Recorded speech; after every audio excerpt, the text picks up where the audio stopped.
요한복음 8장 10절로 11절까지 말씀, 주신 하나님 말씀 제가 봉독해 올리겠습니다. 예수께서 일어나사 여자 외에 아무도 없는 것을 보시고 이르시되, 여자여, 너를 고발하던 그들이 어디 있느냐? 너를 정죄한 자가 없느냐? 대답하되, 주여, 없나이다. 예수께서 이르시되, 나도 너를 정죄하지 아니하노니 가서 다시는 죄를 범하지 말라 하시니라. 아멘. 9.11 테러 24주기를 하루 앞둔 지난 9월 10일 찰리 커커가 암살되는 사건이 벌어졌습니다. 미국의 주요 언론사들은 그의 사망 소식을 전하면서 찰리 커커를 트럼프 대통령의 재선을 완성시킨 킹메이커로, 마가 이념의 창시자로, 우파를 이끌어갔던 차세대 지도자로, 그리고 트럼프의 장남과 또 현직 부통령과 친분 관계가 있는 절친으로 그렇게 소개했습니다. 찰리 커커에 대한 대한민국 언론들의 시각은 전반적으로 부정적이었습니다. 그를 미국 내 극우 정치인으로, 사회적 약자를 괴롭히는 인정머리 없는 선동가로, 그리고 트럼프에게 한국에 대한 부정적인 인상을 고자질하는 고자질쟁이로 소개했습니다. 하지만 이상하게도 언론들의 이런 부정적이고 악의적인 평가에도 불구하고 지금 미국에서는 그의 갑작스러운 죽음을 애도하는 물결이 퍼져나가고 있습니다. 특히 청년들을 중심으로 I am 찰리 커커라고 하는 이 무브먼트가 계속해서 확산되고 있습니다. 물론 그의 죽음을 조롱하거나 그를 위해 마련한 추모 공간을 완전히 난장판으로 만드는 행패 부리는 사람들도 있습니다. 하지만 그런 사람이 나타나면은 더 많은 사람들이 오히려 그런 사람들의 행동을 비판하고 있고, 대부분 미국 사람들은 종교적인 성향이나 정치적인 그러한 성향에 관계없이 그런 사람들을 강력하게 처벌해야 된다, 그렇게 말하고 있는 겁니다. 참고로 며칠 전 미국 의회는 압도적인 표로 그를 애도하는 날을 가질 것을 결의했습니다. 왜 사람들은 주류 언론들의 부정적인 평가에도 불구하고 찰리 커커의 죽음에 대해서 전혀 다른 반응을 보이는 것일까요? 그 이유는 악의적인 언론들과 달리 보통 사람들은 찰리 커커가 어떤 사람인지에 대해서 그의 참모습을 너무나 잘 알고 있기 때문입니다. 비록 그와 부분적으로 의견이 맞지 않는 그런 사람들이라 할지라도 그가 어떤 됨됨이를 가진 사람이었는지, 그리고 그가 어떤 마음으로 그런 주장을 펼쳤는지를 알고 있기 때문에 그에 대해서 악의적으로 나오지 않는 겁니다. 찰리 커커는 모두가 인정하는 독실한 크리스찬이었습니다. 이것은 타종교를 믿는 사람이나 무신론자조차도 그것만은 인정하고 있습니다. 18세라고 하는 어린 나이에 그는 터닝 포인트 USA라고 하는 단체를 설립했습니다. 그리고 이 단체를 통해서 그는 평생 자신이 가지고 있는 기독교의 믿음과 신념을 행동으로 펼쳐왔습니다. 그가 이 단체에서 얼마나 혼신의 힘을 가지고 어떤 일을 펼쳤는지 사람들이 모두 보았기 때문에 그의 노력과 그의 순수한 열정만은 의심하지 않는 겁니다. 먼저 찰리 커커는 예수님의 복음을 모든 미국인들에게 전하고 싶어 했습니다. 특히 방황하는 미국 젊은이들이 예수의 복음을 듣고 자신들의 삶을 새롭게 하기를 바랬습니다. 그는 이 꿈을 실현하기 위해서 미국 각지에서 수많은 신앙 집회를 열었습니다. 그리고 미국 전역을 돌아다니면서 전도 활동을 했습니다. 둘째로 찰리 커커는 미국을 다시 거룩한 하나님의 나라로 회복시키고 싶어 했습니다. 건국의 아버지들이 기독교 신앙 위에 세운 이 미국이 하나님을 버리고 세속화되어 버린 이 모습이 가슴 아팠습니다. 특히 10계명을 기초로 해서 미국 헌법이 만들어졌는데 미국 헌법이 무시당하고 무법과 무질서로 하나님께 심판받을 만한 일만 계속하는 이 인본주의 사회가 된 이 미국의 모습을 보면서 미국이 다시 하나님의 말씀 안으로 돌아와야 된다 생각했습니다. 소돔과 고모라처럼 그리고 니느웨처럼 멸망당해서는 안 된다 생각했던 것입니다. 그는 이 바람을 이루기 위해서 정치 지도자들과 친분 관계를 쌓아갔습니다. 그들을 먼저 변화시키지 않고서는 그의 바람을 이룰 수 없다고 생각했기 때문입니다. 정치인들이었던 건국의 아버지들이 바른 신앙을 가지고 미국을 세웠던 것처럼 이 미국의 정치인들이 먼저 신앙을 회복해야지만이 미국이 다시 위대한 하나님의 나라가 될 수 있다고 그는 믿었기 때문입니다. 물론 건국의 아버지들인 존 위더스푼이나 사무엘 애담스, 로저 셔먼, 존 제이 같은 그런 놀라운 도덕성을 가진 사람, 놀라운 신앙을 가진 정치인을 지금 이 시대에 찰리 커크는 찾지 못했습니다. 하지만 그가 그래도 최선을 다해서 찾았던 인물이 바로 트럼프였습니다. 온전한 인물이었기 때문에 트럼프를 선택한 것도 아닙니다. 마음에 들기 때문에 공화당을 선택한 것도 아닙니다. 적어도 기독교 신앙을 공개적으로 거부하지 않고 기독교에 대해서 혐오적인 행동과 정책을 남발하지 않았기 때문에 그는 오바마나 바이든이나 카멜라 해리스를 선택한 것이 아니라 하나님께 더 나은 선택이었기 때문에 대안으로 트럼프와 공화당을 선택한 것입니다. 찰리 커크는 어떤 정치적 야망도 가지지 않았습니다. 그는 정치인이 되려 하지 않았습니다. 사망할 때까지 그는 미국 대통령과 미국 부통령 그리고 대통령의 장남과 정말 돈독한 사이였습니다. 하지만은 찰리 커크는 그 어떤 정치적인 지위나 직함을 가지지 않았습니다. 마지막으로 찰리 커크는 폭력이 난무하고 있는 이 비이성적인 나라 미국, 이 미국이 다시금 대화와 토론으로서 서로의 문제를 해결하는 진정한 민주국가가 되기를 원했습니다. 여러분 뉴스만 틀면은 데모가 일상입니다. 걸핏하면은 폭동을 일으키고 폭력을 행사하고 약탈하는 모습을 우리는 너무나 자주 봅니다. 그는 헌법이 보장하고 있는 표현의 자유를 바탕으로 이런 폭력이 아니라 대화하고 토론해서 미국의 문제를 풀어가는 건국의 아버지들이 만든 그 원칙을 실현하고 싶어 했습니다. 그래서 그는 자신과 가장 대척점에 서 있는 자신을 가장 반대하고 미워하는 대학가를 방문했습니다. 그리고 반대자들과 함께 공개적으로 토론회를 열었습니다. 그 토론회에서 찰리 커크는 그들을 설득하려 했습니다. 그들은 찰리 커크를 설득하려 했습니다. 하지만은 합의를 보지 못한다고 할지라도 대화 가운데서 무언가 새로운 출발점을 찾으려고 노력했습니다. 그의 생애 마지막 날이었던 그날도 유타주에 있는 한 대학을 찾아가서 토론회를 열고 있었습니다. 바로 그 토론회 현장에 암살범이 쏜 총에 그는 맞아 숨졌습니다.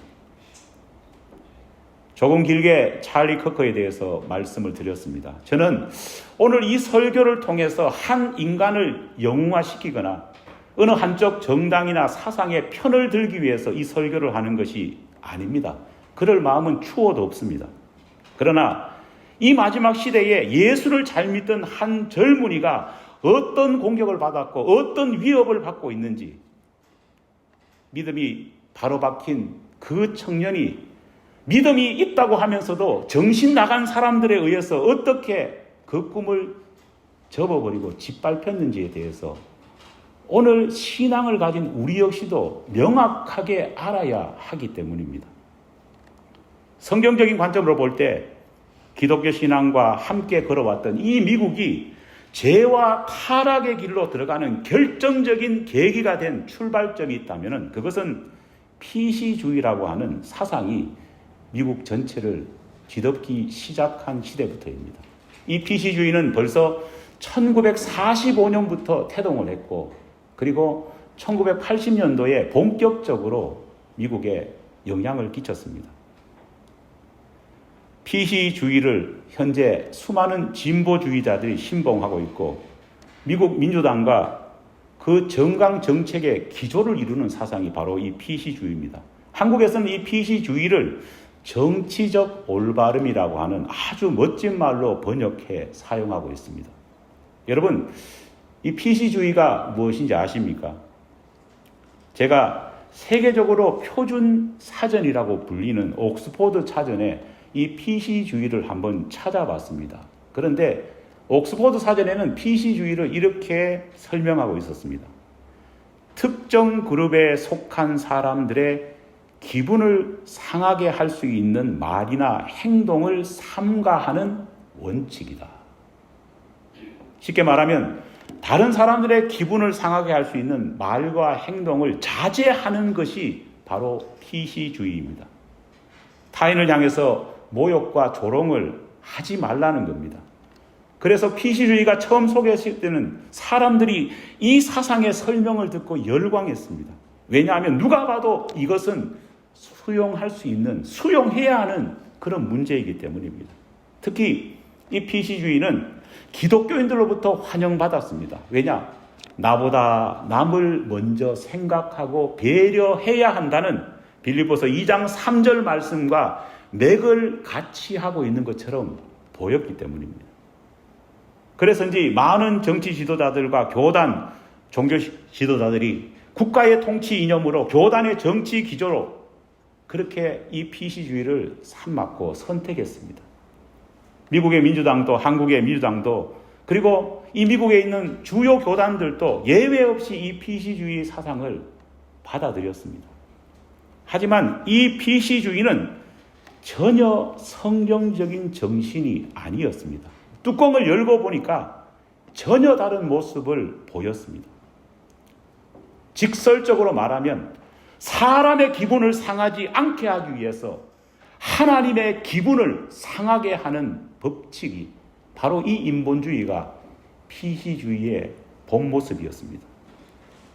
특이한 소수 집단의 기분을 상하지 않게 하기 위해서 정상적인 다수가 지금까지 지켜왔던 윤리나 도덕을 버릴 것을 강요했습니다.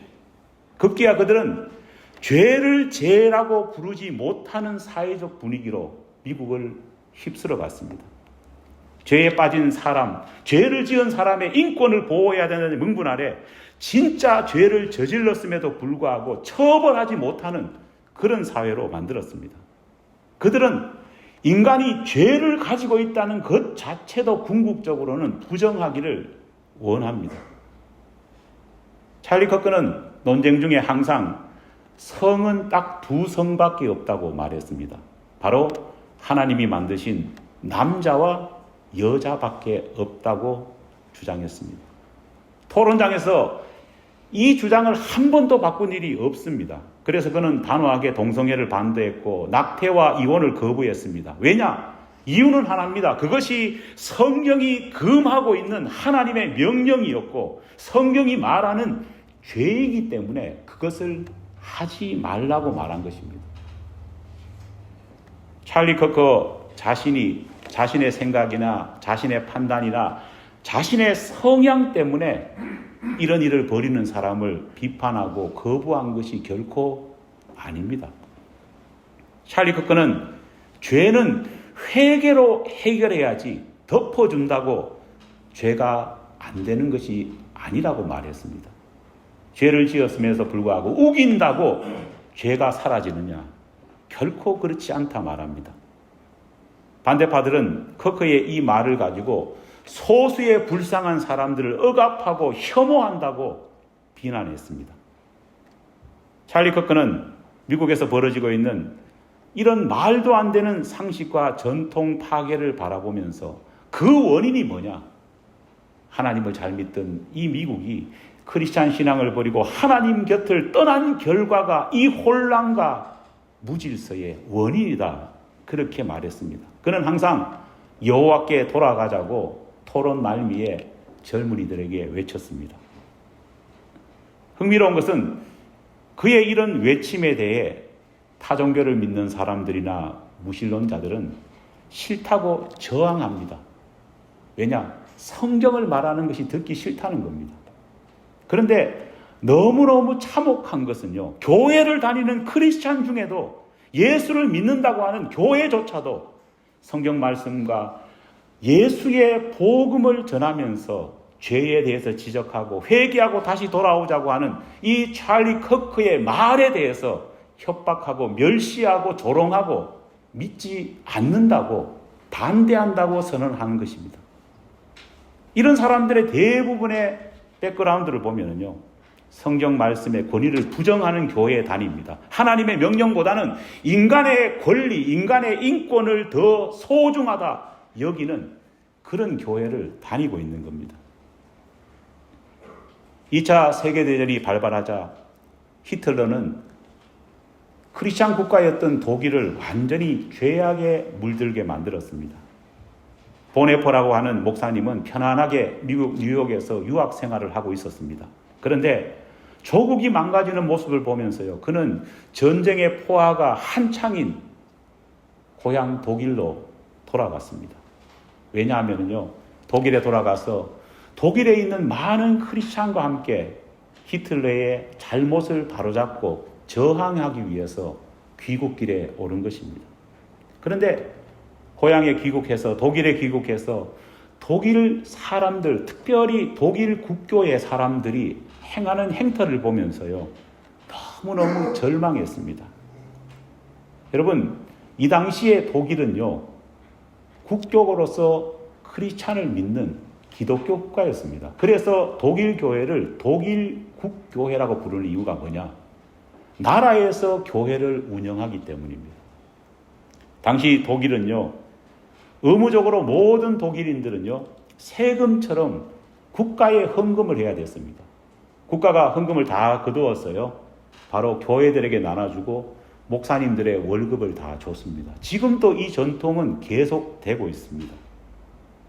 문제는 이렇게 국가의 녹을 받는 교회, 국가의 녹을 먹는 목회자들이요, 국가를 다스리는 히틀러를 바라보면서, 눈치를 보면서 그에게 저항하기보다는 오히려 그의 악행을 동조하고 그의 뒤를 영적으로 후원하는 그런 짓을 하고 있었던 것입니다. 보네포 목사는 그런 모습을 보면서 이런 말을 했습니다. 어리석음은 악보다 훨씬 더 선의 위협적인 적이다. 여러분, 어리석은 크리스찬, 특별히 성경을 모르는 크리스찬, 신앙을 개인의 편안함이나 성공과 부귀 영화의 방편 정도로 생각하는 크리스찬들은요, 심하게 말하면 사탄보다도 더 위험한 존재입니다. 찰리 커크와 극심하게 논쟁했던 리버럴한 크리스찬들의 영상을 제가 유튜브에서 본 적이 있습니다. 정말 아예 예수를 모르는 불신자라면요, 더 설득하기가 쉽습니다. 하지만 이들을 설득하는 것은요, 몇 배나 더 힘듭니다. 찰리 커크는 그들을 만나서 성경 말씀을 가지고 그들을 권면합니다. 그들과 논쟁합니다. 하지만 상대는 크리스찬이라고 말하면서요, 성경 말씀을 모릅니다. 찰리 커크가 말하는 그 성경 구절이 어디에 있는지 없는지도 모르는 표정을 짓습니다. 대신 자신이 가지고 있는 입장과 생각만 계속 늘어놓습니다. 커크는 하나님의 뜻을 전하지만은 상대 리버럴한 크리스찬은요, 하나님의 뜻이 아닌 자기 뜻을 펼치는 것을 볼 수 있습니다. 성경을 믿고 따릅시다라고 하는 커크의 말에 오히려 분노합니다. 도대체 저들이 누구입니까? 크리스찬이라고 하는 말을 감히 붙일 수 있을까요? 성경을 믿지 않는 무림한 크리스찬들인 사람들 때문에, 동성애 때문에 멸망한 소돔과 고모라 이야기는요, 사람들이 영향을 받지 않고 믿지 않는 이야기가 되어버렸습니다. 이런 말을 해도요, 성경을 모르니까요, 크리스찬이라고 말하는 그 사람들도 사태의 심각성을 모르는 겁니다. 교회는 만민이 기도하는 하나님의 집이라는 말씀도 모릅니다. 그렇다 보니까요, 자신이 다니는 교회가 강도의 소굴이 되는지 안 되는지 그것도 모르고 두려워하거나 슬퍼하지도 않는 것입니다. 맹자가 쓴 공손추상이라고 하는 책에 보면 이런 말이 있습니다. 측은하게 여기는 마음이 없다면 사람이 아니요, 부끄러워하는 마음이 없다면 사람이 아니며, 사양하는 마음이 없다면 사람이 아니고, 옳고 그름을 판단하는 마음이 없다면 사람이 아니다. 동성애자들과 불법 체류자들을 왜 측은하게 여기지 않느냐고 진보적인 교회와 수많은 레디컬한 사람들이 복음적인 교회를 비판합니다. 예수님의 사랑으로 그들을 포용해야 되고, 예수님의 사랑으로 그들을 용서해야 되고, 그들이 함께 살 수 있는 길을 열어줘야 되지 않느냐, 그렇게 말합니다. 여러분, 어려움을 겪고 있는 상대를 측은히 여기지 않는다면, 그런 마음이 없다면 그것은 분명히 잘못된 것입니다. 하지만 측은히 여긴다는 것이 그들이 저지른 잘못까지 인정해 주라는 말은 아닌 것입니다. 그들이 인간적으로 상처 있는 자고 인권이 파괴된다는 이유로 그들에게 그들이 저지른 죄까지도 덮어주고 죄가 무엇인지를 가르쳐 주지 않는다면요, 죄를 부끄러워하지 않는 그런 인간으로 만들어 버린다면 그것이야말로 악행입니다. 왜냐? 세상에서는 잠깐 범죄했다고 교도소 살면 되지만은 그것 때문에 회개하지 않는다면 영원한 심판의 날에 그들은 지옥에 빠질 수 없기 때문입니다. 여러분, 설사 불쌍하다고 그들의 죄를 눈감아 주거나 설사 한번 그들의 잘못을 넘어가 줄 수도 있습니다. 하지만은요, 그런 혜택을 받은 사람이라고 할지라도 그런 혜택을 받는다면 사양해야 합니다. 그리고 내가 잘못했으니까 차라리 저에게 다시 시작할 수 있는 기회를 허락해 주십시오. 그렇게 말하는 것이 인간이다. 조금 전에 읽어드렸던 맹자는 말하고 있습니다. 사랑은 옳고 그름을 판단하는 마음을 없애버리는 것이 아닙니다. 여러분, 사랑은요, 사람에게 죄가 아니라고 하는 마취 주사를 놓아주는 것이 결코 아닙니다. 사랑은 죄를 지은 사람을 향해서요, 마취 주사를 놓는 것이 아니라, 사랑이라면은요, 내가 고통당한다 할지라도 그 사람에게 죄가 무엇인지를 알려주고 그 사람이 그 죄에서 벗어날 수 있도록 내가 희생하면서 함께 가는 것이 뭘까요? 기독교의 사랑입니다. 하나님의 용서와 인간의 관용은 자신이 저지른 잘못에 대해서 자복하고 참회할 때에 하나님의 용서와 인간의 죄사함과 또 새로운 시작은 드디어 이루어지는 것입니다. 관용인과 포용이라고 하는 마취제를 맞는다고 해가지고 아무리 스스로가 그걸 맞아서 도취되어서 나는 죄인이 아닙니다라고 말한다 할지라도 하나님의 법칙은 변함이 없습니다. 오늘 본문 말씀은 예수님께서 바로 이런 문제에 대해서 분명한 가이드라인을 우리에게 알려주십니다. 오늘 본문의 이야기가 뭡니까? 남편이 있음에도 불구하고 한 여인이 다른 남자와 간음을 하다가 현장에서 현행범으로 잡혀옵니다. 많은 남자들이 이 부정한 여인을 끌고 와서 예수님 앞에 내던집니다. 그리고 예수님께 말합니다. 이런 여자라면은 모두가 돌을 들어서 쳐 죽여서 일벌백계로 삼아야 된다. 그렇게 요구합니다. 그들에게는 측은한 마음이라는 것은 전혀 없었습니다. 그저 여자를 돌로 쳐 죽이자, 빨리 죽이자, 그 생각밖에 없었습니다.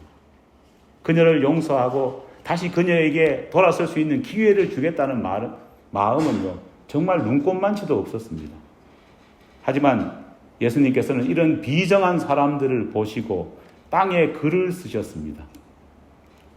그리고 글을 다 쓰신 후에 예수님께서는 죄 없는 자가 먼저 돌로 쳐라 말씀했습니다. 무슨 글씨를 적었는지 알 수 없습니다. 하지만은 이 예수님의 말씀을 들었을 때 남자들은요, 서로를 바라보면서 쭈삣거리더만 하나 둘씩 다 떠나기 시작했습니다. 전에 설교에서 말했던 것처럼 아마 예수님께서 죄를 저지른 사람의 이름과 죄목을 적으시지 않았을까 추정해 봅니다. 그렇게 죄 없는 자가 돌로 쳐라 말씀하시니까요, 자기 자신이 저지른 죄에 대해서 양심의 가책을 받은 사람이 두려워하면서 그 자리를 떠난 것입니다. 여러분, 이 사건은 예수님이 죄 없는 자가 먼저 돌로 쳐라는 이 말씀으로 끝난 것이 아닙니다. 만약 이 사건이, 이 이야기가 여기서 끝난다면요, 어떨까요? 피시주의가 맞는 것입니다. 하지만 예수님의 정말 중요한 이야기, 정말 중요한 교훈은 여기서 끝난 것이 아니라 여인을 고발했던 모든 사람들이 떠난 다음에 새롭게 시작되고 있습니다. 오늘 본문 말씀을 우리 다 같이 다시 한 목소리로 읽어보겠습니다. 시작. 예수께서 일어나사 여자 외에 아무도 없는 것을 보시고 이르시되 여자여, 너를 고발하던 그들이 어디 있느냐? 너를 정죄하는 자가 없느냐? 대답하되 주여, 없나이다. 예수께서 이르시되 나도 너를 정죄하지 아니하노니 가서 다시는 죄를 범하지 말라 하시니라. 아멘. 만약 예수님께서 가늠한 여인에게 내가 너를 정죄하지 않겠다, 나도 너를 정죄하지 않겠다, 이 말씀으로 이 이야기를 마무리하셨다면요, 피시주의의 이념이 맞는 것입니다. 왜냐? 불법으로 국경을 넘어온다 할지라도 하나님이 주시는 정말 천부적인 성을 따르지 않고 자기 마음대로 성을 바꾼다 한들, 죄를 짓고 눈 감아준다고 한들, 그것은 예수님처럼요, 죄를 책하는 것이 아니기 때문입니다. 다른 사람에게 상처 주지 않기 위해서 예수님이 가늠한 이 여인에게 마음의 상처를 안 주려고 나도 너를 정죄하지 않는다, 그렇게 말을 할 수 있는 것입니다. 피시주의와 레디컬한 그룹은요, 제일 중요하게 여기는 것이 사람의 기분을 상하지 않게 만드는 것 아닙니까? 예수님이 여기서 이야기를 끝냈다면요, 똑같이 예수님도 가늠한 여인의 마음에 상처를 안 주는 그런 사람, 죄를 책하지 않는 사람, 그런 예수로 오해받기 쉽습니다. 그러나 우리 예수님께서는 가늠한 여인을 향해서 가장 중요한 말씀을 덧붙입니다. 무슨 말씀입니까? 가서 다시는 죄를 범하지 말라 하시니라. 예수님은 여인을 정죄하지 않으셨습니다. 그렇다고 해서 여인이 저지른 간음이라고 하는 죄를 용납하시거나 허용하신 것이 결코 아닙니다. 예수님께서는 간음한 여인에게 구약시대 율법에 있는 그 죄가 지금 너와 내가 사는 이 시대에 새롭게 해석하면은 죄가 아니다, 그렇게 성경을 난도질하는 해석을 하시지도 않으셨습니다. 오히려 예수님께서는 분명한 의조로 여인에게 뭐라고 말씀했습니까? 너는 죄를 지었다. 네가 저지른 간음은 아주 큰 죄다. 하지만 하나님께서는 너에게 회개할 수 있는 기회를 주기를 원하신다. 회개한 이후에 다시는 죄를 저지르지 말고 살도록 해라. 예수님께서는 여인에게 면죄를 주신 것이 아니라 기회를 주신 것입니다. 여인의 이 잘못된 행동을 스스로 바로잡고 깨닫고 하나님 앞에 나와 회개해서 상처 입은 사람들에게 자신의 잘못을 고백하고 그들에게 적당한 보상을 하고 그 역시도 용서받고 새로운 하나님의 자녀로서 살 수 있는 기회를 주신 것입니다. 여러분, 아무렇지도 않은 듯 일방적으로 용서를 선포하고 마치 죄가 아닌 듯 그렇게 취급해버리면요, 바로 그것 때문에 더 큰 죄가 양산된다는 겁니다. 여러분, 우리는 잘 보고 있지 않습니까? 전과자를 양산하지 않겠다고, 전과자를 줄여보겠다고 캘리포니아 주에서 시행했던 $950 이하 절도에 대해서는요, 기소하지 않는 그 법칙을 지금도 계속하고 있습니다. 물론 950불을 하니까요, 하도 많이 저지르니까 이제는 한 반쯤 그것을 낮추었습니다. 하지만 $950 이하는 죄가 아니다, 그렇게 선포하니까요, 죄인이 없어졌습니까? 사회가 편안해졌습니까? 아닙니다. 우리는 봅니다. 수많은 약탈과 범죄가 캘리포니아주에서 얼마나 많이 일어나는지를 뉴스를 통해 봅니다. 어느 때보다도 노숙자가 많고 어느 때보다도 약탈하는 사람이 성행하는 주가 캘리포니아주입니다. 캘리포니아주에서 지금 떠나는 사람들이 얼마나 많은지 모릅니다. 그것이 바로 죄를 그냥 두었을 때 혼란해지는 모습입니다. 신앙인 찰리 커커의 명복을 빕니다. 그를 애도합니다. 그에 대한 평가는 앞으로 계속 냉정하게 이루어질 것입니다.